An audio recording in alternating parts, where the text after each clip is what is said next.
It's time for The Scribble, your weekly fix of celebrity chats, bizarre stories in the news, and basic random chatter with best-selling author and syndicated radio host Jeremy Bradley. Make sure your seat is in the upright and locked position and your barf bag is securely in place. Here's Jeremy Bradley. Thank you very much, Larson. Jeremy Bradley here. This is The Scribble, 30 minutes of time-wasting fun. Now, I said that on the last show, if you'll recall. I did. I said it was 30 minutes time. We blew right through that 30 minutes, by the way. If you've looked at our show listings for the past little while, we've cleared that 30-minute mark easily with some of the discussion topics. But last show I was on this kick about cheating.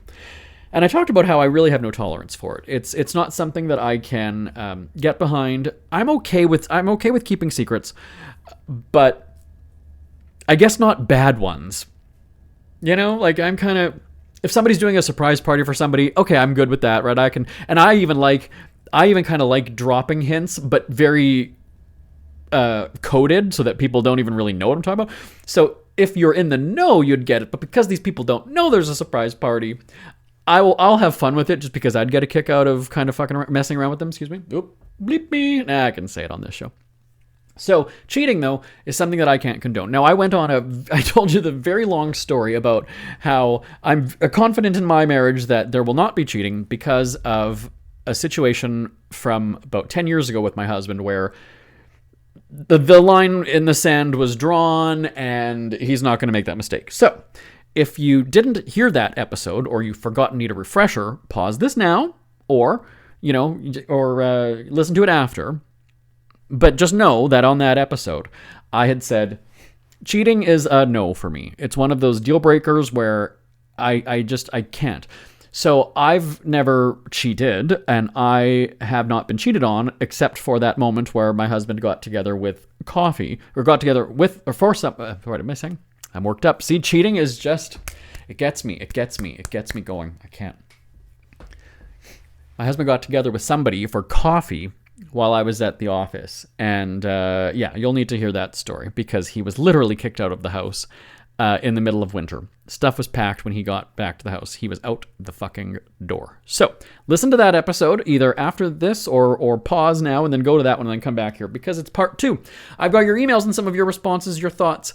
But I'm in the next segment though, time permitting, I'm going to actually in the next segment tell you about the 2 situations where I knew about cheating and how I handled it, what I did, and if I regret it or not. And it was just as dramatic as you think. That's on The Scribble right after this. Isn't it crazy that you wait for payday, but before you know it, you're strapped for cash again? It's time to stop blowing your money and become a smart spender with the book, The Official Guide to Being an American Cheapskate at cheapskatebook.com. Learn simple ways to cut costs at home every day and during special times of the year. Don't go broke at Christmas. Don't remortgage the house for a fancy vacation. The book is filled with tips to save you money throughout the year. Check out the best-selling book, The Official Guide to Being an American Cheapskate at cheapskatebook.com or on Amazon and iTunes. Ever had something to get off your chest but never had the balls to say it? That's a load of crap. Speak Free with JB.com is exactly what you've been waiting for. Your chance to tell it like it is and not care what anybody else thinks. Have your say on issues of the day. Join newspaper and radio columnist Jeremy Bradley as he tells it like it is. Hundreds of thousands of people have stopped by, including some well-known celebrities who have had a chat with JB and speak candidly about what's really going on in the world. You can join them too.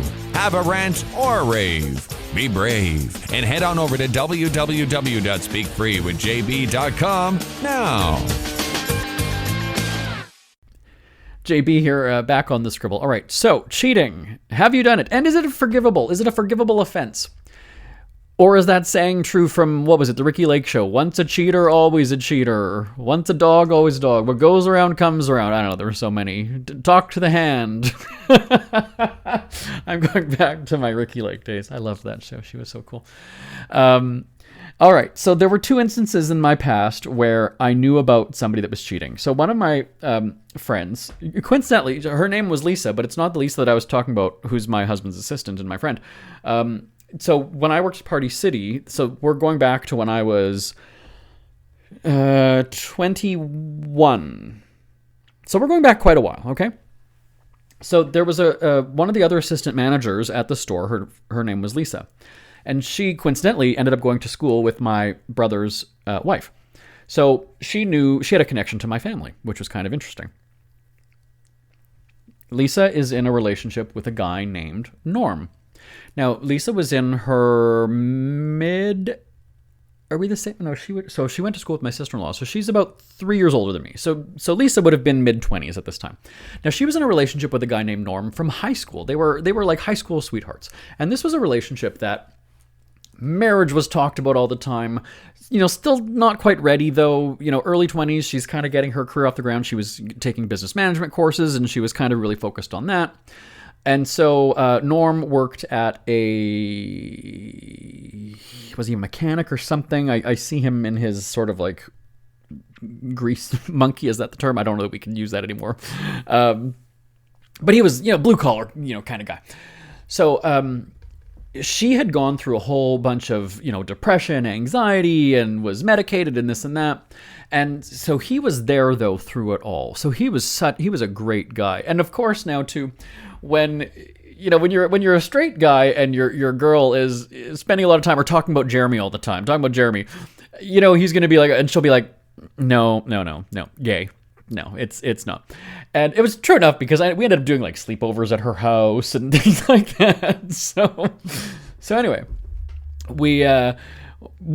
she was like my sister. Like I was super close with her, and we would do everything. We'd go shopping, we'd gossip, we'd talk, we'd work together all day, either hang out in the evening or be talking on the phone all evening. Like we were very, very close. And so she was also one of these people who she was always bitching though about Norm. Like there was always, but people on the outside are kind of like, he's actually a really good guy. Like what's but again, you also don't know what's going on behind closed doors in a relationship, right?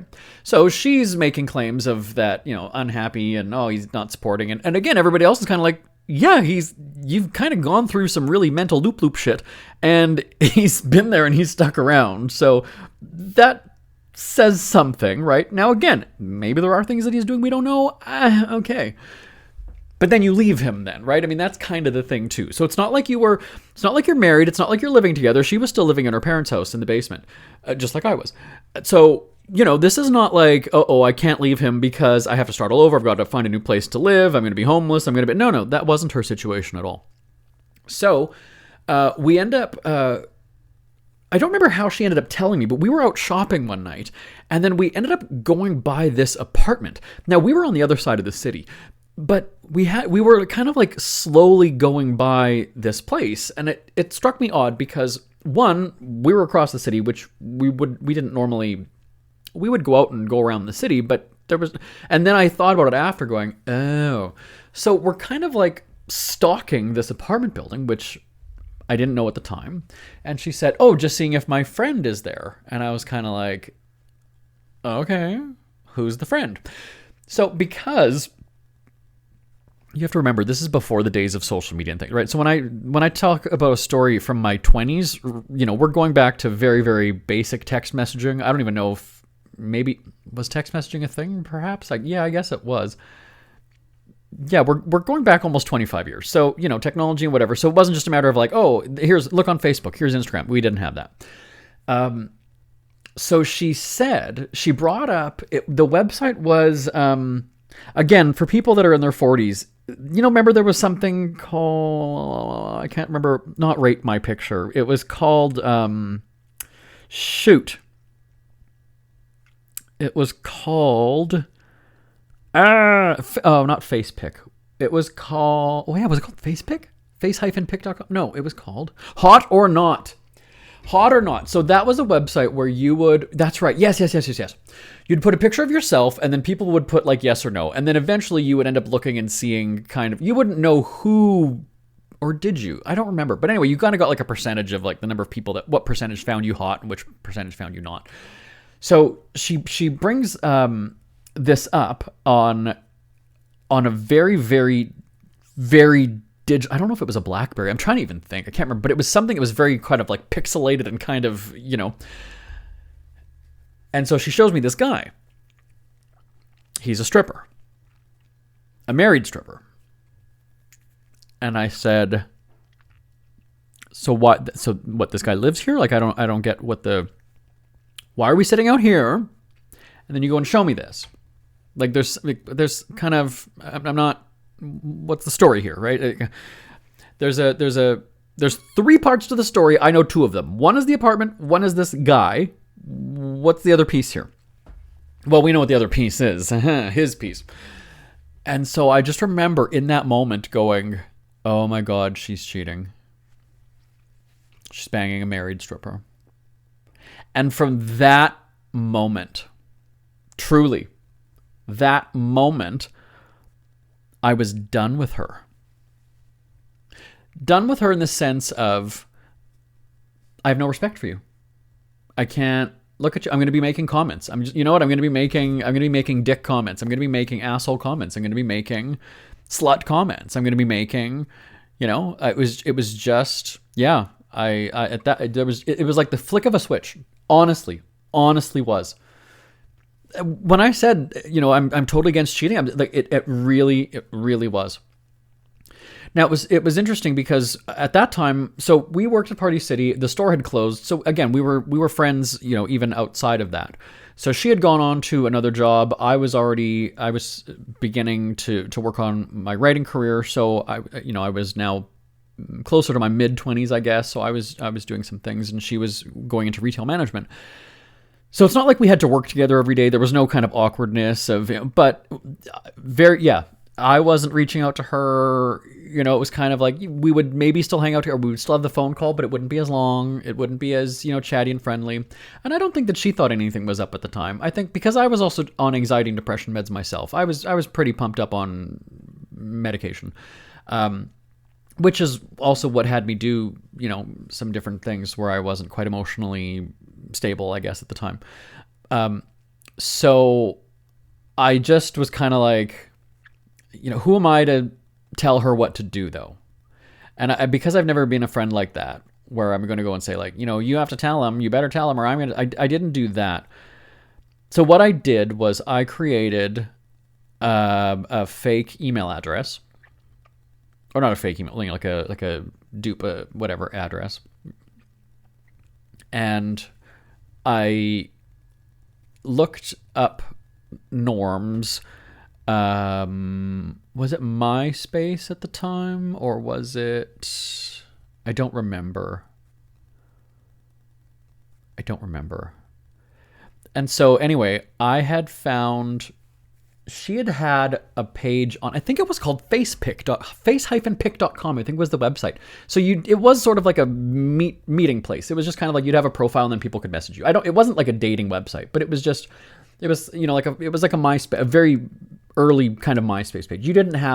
You couldn't do posts and things like that. It was more just like, here's a couple pictures of me, and then it was like a bio where you'd put your age or whatever. And so she had one, but it was very sort of cryptic, where it showed, a busty shot of her, and then it also showed her legs in one shot, but it didn't identify who she was. So I knew about that page. And so I ended up finding Norm's, again, whether it was MySpace or whatever, I ended up finding him somewhere. And like I said, I made an email address so that I could write a new account. And so I messaged him anonymously with the links to her, different, her hot or not, and then her whatever, because that's where she had met this stripper guy, right? Because you have to be a member of the site to vote or whatever it was. So I had the 2 links, and then I made an email, and I just said, I don't remember exactly what I said, but it was something kind of like about, this is, your girl, or, you should know about, what your girlfriend's doing, or, be advised her, or something like that. And I just sent the message. And so Lisa ends up obviously finding out about that, clearly. And so kind of confronted me and basically, sort of told me off and was like, you're my friend and blah, blah, blah. And I mean, at that time, it's sort of like we're at a crossroads, right? We're kind of at an impasse where you're doing this and I'm totally against it. So you have one kind of moral code or ethics or whatever word you want to use, and I'm on a completely different page. So we're not going to bridge that gap. So then, this friendship is, effectively over. I mean, I almost wanted to go and say, like, you either stop cheating or it's either our friendship or your deceit and being a hoe. I mean, that's kind of how I look at it. You have this guy who's great. Maybe he's not what you're needing in that moment because you're also a mentally cuckoo person at the time. Everybody else says that he's great and loves him and thinks that he's wonderful. So you're leading him on or you're going to hurt him, and people are not into that. She had her girlfriends that were kind of like, they kind of kept the secret, but I just thought, I'm just not a... As we know on this show, I speak my mind. I don't hold back. If I know something like that, I've got to. So in that situation, again, your friend tells you that they're cheating and you're totally against it. Do you look at them differently? Do you give them the stink eye? Do you just make comments and do you end it? Or do you just kind of, it's none of my business. It was sort of like that situation I mentioned last week, is that, it's your friend coming to you and telling you this. So it is kind of your business, right? When they bring it to you. Now, is it your business to share it and out them? It's, I guess, an awkward situation when you know the other person, right? When you know the partner. Not to say that I was friends with Norm, the boyfriend, but certainly, I had been around him long enough. I mean, he would drop me off, or, when we would be all out together, or he would pick me up. Back when we worked at Party City, he would be picking her up and then he would drive me home at the same time, or whatever it was. I knew enough about him. I knew, I'd met his family. Like I said, he was around for a long time. This was not that they were just a new couple. They'd been together from high school until she was, mid-20s. So, I would say almost 10 years. That's a very long relationship for somebody that young. And so I felt it my duty. It was just kind of my thing. And, basically ended the friendship. And their relationship eventually, too. But at the same time, I mean, does he want to be with somebody who's like that? After all that he'd supported her and all that kind of stuff, to then be treated like that, right? I mean, that's, So there's another situation to talk about, and this was a little bit more kind of serious because it involved a married cop. And messing with cops, pissing off cops. Do they have each other's back? Do they stick together? Is there going to be trouble? So, the cheating married cop. On the Scribble, right after this. Who are the Kardashians feuding with now? What did that little thug Justin Bieber do this time? Who's getting hitched? And who's headed for Splitsville? Hear the latest celebrity news and gossip every day on Entertainment Wrap-Up. The good, the bad, the ugly, but mostly the ridiculously hilarious. It's all recapped in this daily segment at entertainmentwrapup.com. Have a laugh at the expense of the rich and famous when they take themselves way too seriously. It's 3 minutes of time-wasting fun at entertainmentwrapup.com. Check out Entertainment Wrap-Up at entertainmentwrapup.com. Brought to you by Speak Free Books. For a great cup of joe, there's one thing you should know. Your morning brew can also be playful. Buff Boy Brewing guys make the temperature rise, and you surely feel naughty when you swallow our coffee. If you want some real heat, give your mouth a fine treat. You will want some more, rest assured. Buff Boy Brewing, you can't get enough of. It's never too early to start thinking about your next holiday. Have you checked out Mexico recently? From tequila tasting, swimming with horses, to ziplining through the jungle and watching whales and dolphins in their natural habitat, Puerto Vallarta has it all. Visit mexico.jbonair.com to see all the fun PV has to offer. That's at mexico.jbonair.com for hundreds of photos, interviews, and videos from around the tourist hotspot. Check out mexico.jbonair.com for all the fun. That's mexico.jbonair.com. JB here on the Scribble. So I was talking about my friend Lisa, or former friend Lisa, and we actually did, which is we did kind of reconnect back in the days of Facebook, when it would show you, you'd have one friend and then maybe this person, or maybe it ended up connecting us because, as I said, she went to school with my sister-in-law, and Facebook is mixing and matching and going, okay. And so sure as shit, it had me add Lisa as a friend. And we ended up messaging back and forth a few years ago. It was one of those situations where we talk about getting together, right? Oh, how are things or whatever, but we just never did. And so, is it water under the bridge now? Like I said, this is 20 years later. So, has time healed all wounds or whatever they say? I don't know. All right. And by the way, so we're talking about Winnipeg here. So it's kind of a smaller city. Lisa had that connection to my sister-in-law. Lisa also was bowling at the bowling alley. She did bowling league when she was a teenager. She knows a bunch of my relatives. My uncle was there, my cousin was there, so she knew all these people. So now let's get to the married cop story, because he also has a connection to that bowling alley and knows my uncle, my cousin, and a bunch of other people. All right, so a married cop. All right, here's the thing.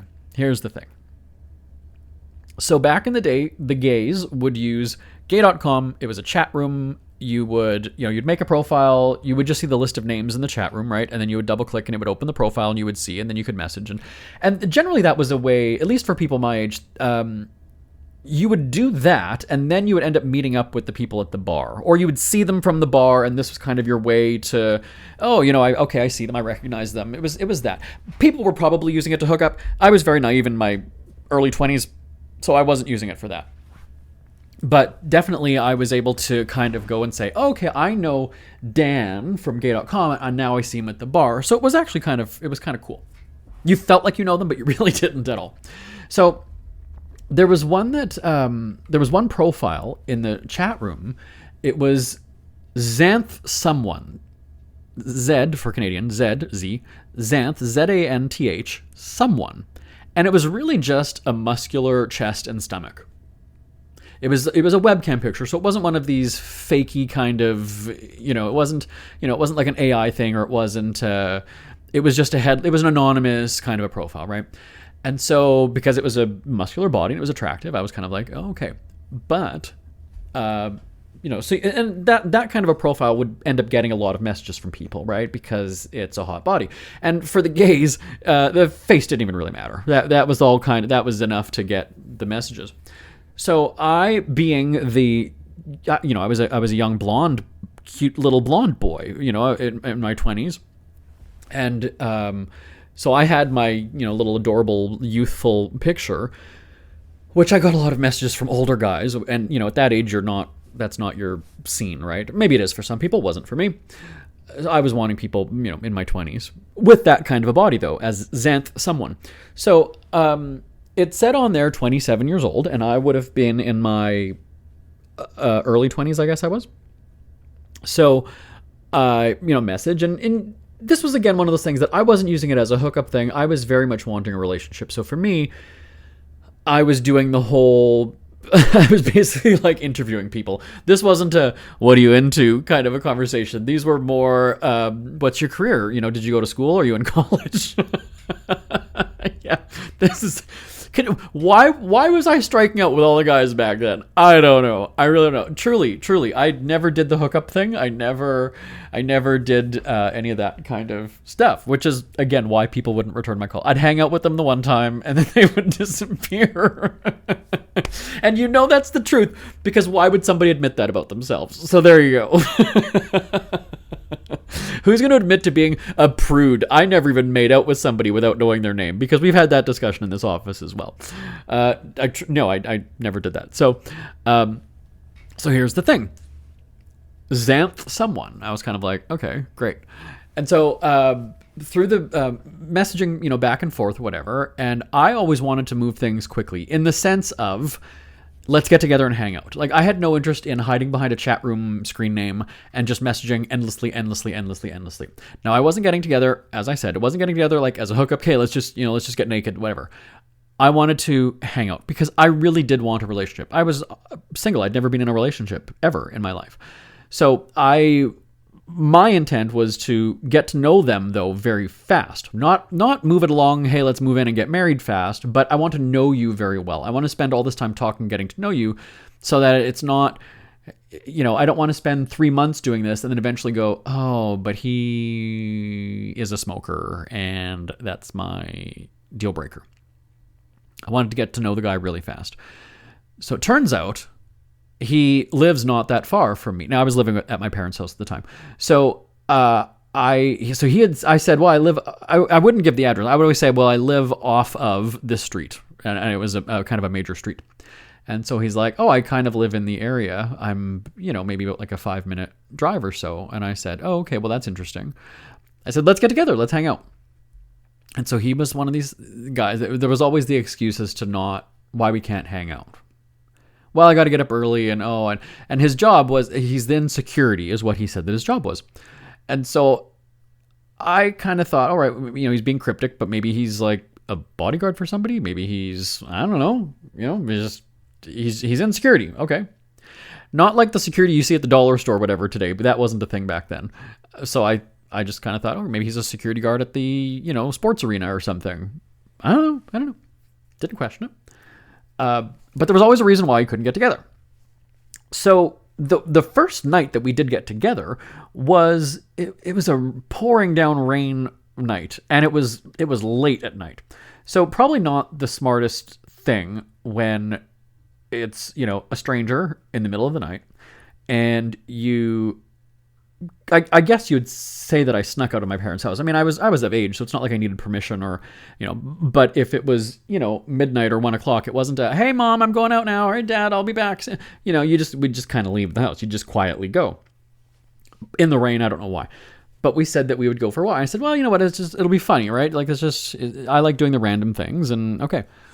So we end up meeting up halfway because, like I said, I didn't do the whole "this is where I live" thing. I said, okay, well, let's just meet in the pitch black park at the end of my parents' street. Even better, right? Meeting at a park in the middle of the night with some in the rain.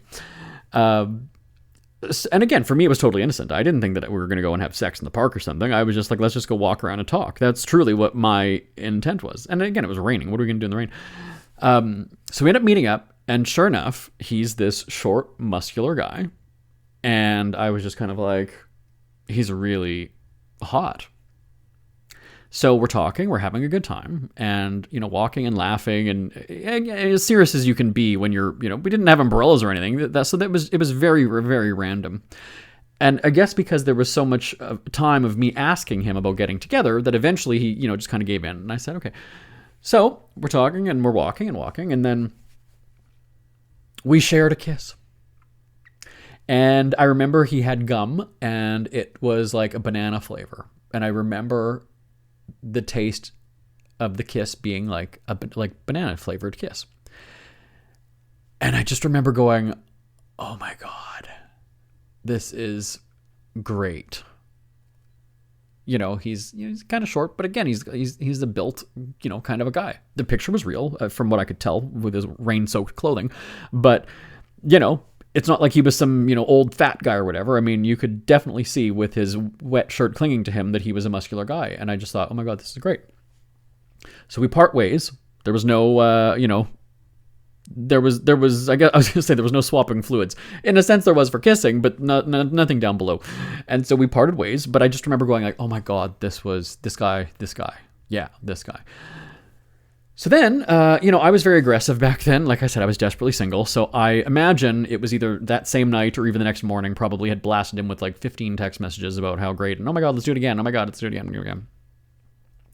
So we end up, because I felt comfortable now after that first meeting, the next time then was in the daytime when my parents were at work, and I just said, we'll come up, hang over at my place. I mean, I live with my parents, but they're not home, come to the basement, and we'll hang out and watch TV or whatever.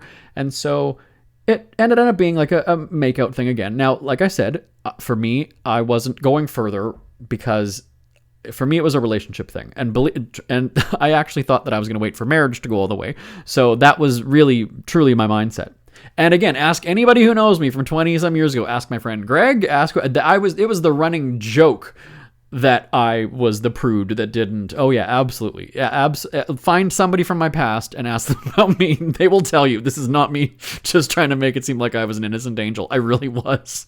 Because, yeah, I really believed that he'll wait. If he really, really loves me, he'll wait until we're married. Oh, I hope this story is aging well like I did. All right, so again, now we're in the basement, and it is, like a full-on kind of a makeout session. And he's like, oh, okay, well, I gotta go. Well, come to find out, the third meeting, I said, well, how about, let's go to your place now. Now, he said that he lived in an apartment, because he lived in the area, he said the cross street. And I said, oh, well, I know that apartment. Yeah, I know that. We pass it all the time. I've lived in this neighborhood, and so I said I pass it all the time. I said, I'll come over then. No. And then he drops the bombshell that my girlfriend's going to be home soon. And I was crushed. Because now it makes sense. The second meeting at my house makes sense because I know why you came over. You did not come over maybe you came over for a little makey-outy, but, I know. So I felt deceived, right? I felt lied to. Yeah. And so I kind of said, well, I mean, you know what? We can hang out, but, no more of that stuff. No more. We just, and I think there was a part of me that was thinking, well, I can, he might choose me in the end, right? This is it. He's sharing an apartment with a girlfriend, so that's not necessarily serious commitment, right? I mean, they're not married. It's not a house. That's truly what I felt back then. So I thought, well, I can say that it'll be friends, and then he'll like me more, or he'll fall in love with me, and then he'll end things with her. And I think I actually even maybe said that to him at one point. Then end it with her. Let's do this then. Meanwhile, I know that cheating is bad, but, when you want something at that age, you want something. So he said, no, he can't, because of his job, and he'd have to start all over, and, I can't. So the security job is a police officer. And the girlfriend is a wife. And he, as I said, knows my family from the bowling alley or whatever it was. And so I said, well, we've drawn this line where it's a friendship. So we ended up getting together at his house. One night she was out with the girls. And so he said, I've got the house. I said, okay, I'll come visit. And he attempted or suggested or made a move for unprotected sex, and that was shot down. We never did. I never had intercourse with him, and I just said no. And through the course of conversation, it's not like it was this I'm going to slap him and I'm going to storm out. I was just like, no, and he respected that. He did. But I said, here we are. We're downstairs. They had a bar. He did not live in an apartment, by the way. He lived in a house, but it was in the area that he had said. So, see what I'm saying? Everything was a bit fudged, right? Girlfriend, wife, security, cop, apartment, but it was a house a few doors away from the apartment block. So, everything was just a little bit off, a little bit fudged. So that's right. So we went to his house. Anyway, so we go downstairs. They had a bar down there, and of course, there's the honeymoon photo of a big picture. That's what couples would do back in the day, is that you would get a big picture blown up of them on their honeymoon in some tropical on a beach somewhere. And I said to him, "You bring guys over here, and they have no idea that you're married to a woman." And he said, most of them don't care or think that makes it hotter. And I was so disgusted by that because, so as a gay guy, there's this kind of this weird sort of fantasy or taboo or whatever that hooking up with a straight guy is hot, right? Because they're not into guys, but the fact that you got one is so that made me feel dirty for him and her, because you're having unprotected sex with guys and she has no idea that this is going on. And that's something where, I don't want to make it sound like it's if it wouldn't be as hurtful if it was with another woman, because it would be hurtful. But there's something when you're doing anal sex with a man, and don't get me started on this whole, well, he's gay, so he's got HIV or AIDS. That's not what I'm saying. But there is obviously a risk of something, right? As with anybody, even if he's having unprotected sex with a woman, same, he could get something, right? I'm not saying that's a gay, but I'm just saying, like, there was just something at that time where I was kind of like, yeah, she needs to kind of know about this. So, I was just kind of like, I can't, like, now that I'm talking to him, I'm just kind of like, wow, was he was he offering me a drink to try to get me drunk or something at his place? But no, seriously though, he didn't. He never forced himself on me. And I think a part of that was because also I knew that he knew my family. So, and the fact that he was a cop, right? And like I said, because he was worried about, having to end a relationship or whatever. Well, now that makes sense, because if you're a cop and you're married and all of a sudden your relationship busts up, that could be, trouble. Not to say that you would lose your job, but it just would, that group of cops is tight in a small city like that. So yeah, there was a part of me that was just kind of like, so I end up, from the time that I met him, as I said, I was living at home with my parents, but I had also bought my house. Wouldn't you know it? I've talked about how my parents' house is close to mine. He lives in between where my parents' house is and mine. He actually lives closer to me. He lives, or lived, he doesn't live there anymore. He lived about 2 or 3 blocks away, but a little bit further down though. So it was kind of a walk down one of the streets. So he wasn't like right in line with me but he was 2 or 3 blocks over, but quite a far ways down to the west. So I buy my house, and it was nice because it was kind of a friendship now at this point. And he had helped actually fix a cupboard door. Because I thought, it's kind of nice to know this, muscle kind of guy, right? So, so it ended up being just kind of a civil friendship, a nice, or not civil, a platonic, relationship. And there was just something that it was eating me up inside. And so one day I was in my house, and something had just said to me, it was like the middle of the night, and something said to me, she needs to know.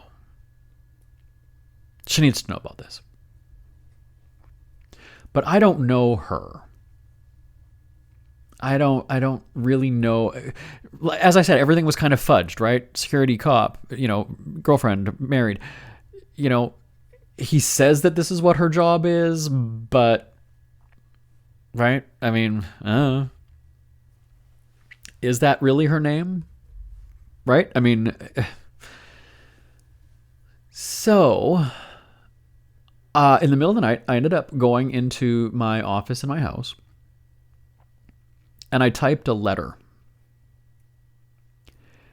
And in the letter that I printed out, it basically just said, your husband is, I know something about your husband. He's, doing this, and, he's having unprotected, and, blah, blah, and I just, he's going to know who's telling you this.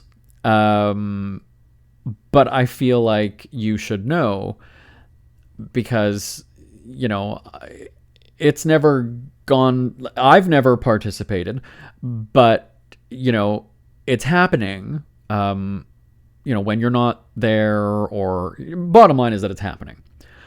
And then I just left it at that. And I said, I think I said something about if you want to know more, he can get you in touch with me, or something like that, I think I said. And so I printed it, and then I put it in an envelope, of course, and I wrote on it, what did I put? Wife of cheating cop husband, I think I said. Attention wife or dear, wife of cheating husband cop or cheating cop husband. And I knew that she, from what he told me, I knew that she would be awake and out the door in the morning. Because he was a cop, he kind of did weird shifts, and so he would be sleeping in, and so she would go to work, and then he would still be sleeping. And so at the time, I only had one dog, and so I was also working from home. So I went to walk the dog at about, 5 in the morning or 5:30 in the morning. And I went down their street, and I went and put the note on her windshield under the wiper. And I kind of sort of went up and down the street a few times. Like I was kind of, but this is before the days of ring cams and all that other stuff. But if somebody was actually awake that early, they'd be like, why does this guy keep walking down the sidewalk 5, 6, 7 times? So I was kind of watching from a distance, and then I'd kind of walk again, and I never did see her come out. I had already left by that point. I'd gone home. And when you do something like that, now your heart is racing. Right? Now the clock is ticking, because at some point you're going to get that phone call, you're going to get that text message, it's on at that point. And again, like I said, you run that risk of, okay, he knows cops, he's a cop, is something going to start happening to my house or whatever? But at the end of the day, like I said, he knows my family, so it's kind of, and knowing the fact, by the way, at that time I was already, was I on the radio at that time? Yeah, I guess I was, because I was on, I had my own radio show. I was also in the newspaper too. So I think that there was never a threatening vibe. He wasn't like that. He wasn't like that. But like I said, the fact that he would think, oh, my marriage would be over, my career would be ruined, like if that got out there. So he knew the consequences of things. So I don't think that he would have done anything like that. He definitely would have known it was me. And so I ended up, I don't remember what I did that morning. Obviously, I couldn't go back to sleep or anything because I was just so worked up. And I remember I was in the laundry room of my house. And then I heard my phone on the other upstairs. I heard a text message come. And so I went up the stairs, and then I looked at my phone, and it said, "She got your note." And even now, as I'm telling it, my heart's starting to race. And again, this is like, almost 20 years ago now. And so I replied, and I said, "Good."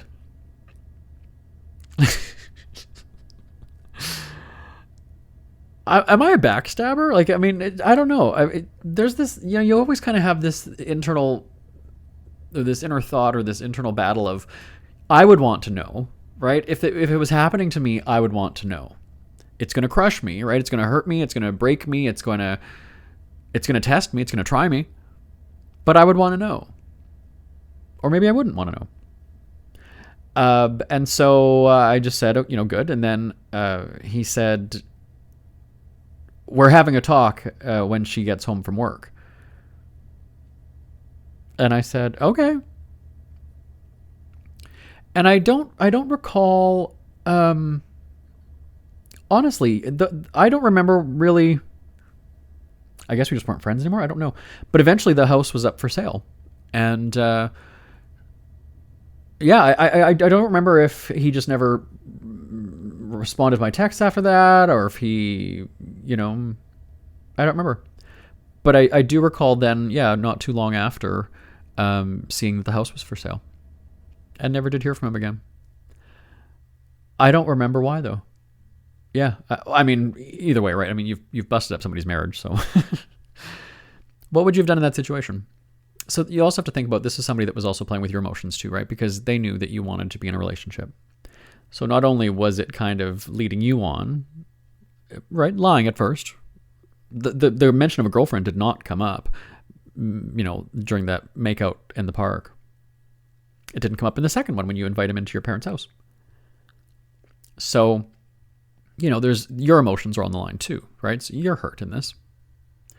But is it enough for you to? And it wasn't even a matter of, well, I'm not going to have him, so I'm going to bust up his relationship. It was not like that at all. But like I said, it's just this moral thing about cheating that I just, you know. So yeah, I took it upon myself. At the same time, I don't look at it as I busted up a relationship. I mean, it's his actions did it. But I mean, I wasn't, it'd be different if I was a hypocrite and I was the one, barebacking with her husband and then, and then going, ha ha, your husband's fucking me and blah, blah, blah. I mean, it wasn't, no. Maybe the outside of maybe the envelope, wife of cheating cop husband was a little bit, but it was a very sincere kind of a, letter inside of, I think you should know this. I think you need to know this. What would you do in that situation? Like I said, your emotions are in there too. So it's not like you're not hurt by this as well. But is that enough to take it to that next level? Is it your place to say something? He was lying to you and, manipulating or leading you on or whatever. And he's married to this person and, her safety is also at risk because if he's doing things that are unsafe, maybe that's, am I being a good person or am I being a bad person, right? Am I being a good person for looking out for her, somebody who I've never met, don't even necessarily know her name? Or am I a bad person because, well, he hurt me, so it's time for his secret to be bared? What would you do?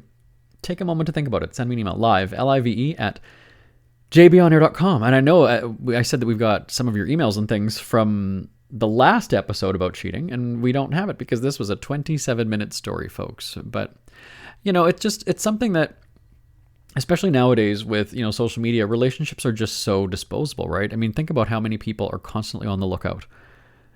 How many people still in relationships are posting those half-naked pictures in the mirror and the attention and the likes and the comments? And I mean, yeah, my husband's a fitness model and, bodybuilder and tattooed and tanned and gorgeous and, but at some point, you kind of look at that and go, is that really respecting my partner if I'm still posting all this skin stuff? And why do I need that attention? I'm not saying that's cheating, but I'm just saying, that's how people treat relationships. That would be, I'm just thinking of the equivalent of back in the day. That would be like my mom going and, I don't know, parading around in bikinis or having men take photos of her in bikinis. And my dad's like, yeah, nope. And relationships are very disposable now, right? I mean, I'm not even talking about the divorce rate. I'm just saying about how people are always, somebody better is always going to come around, because now the entire world is an option. It used to be back in the day that it was really only people in your city or in your neighborhood that were options for dating, right? Because it was long distance relationships were a little bit tougher. Phone calls, maybe you didn't have internet or video chatting or anything like that. And then now, there's always, there's somebody hotter is going to come around or somebody, your partner never really has your full attention. That's the thing. And so, it's, relationships are just different nowadays. And it's funny too, to hear people who are on dating websites or dating apps now. That's how out of touch I am.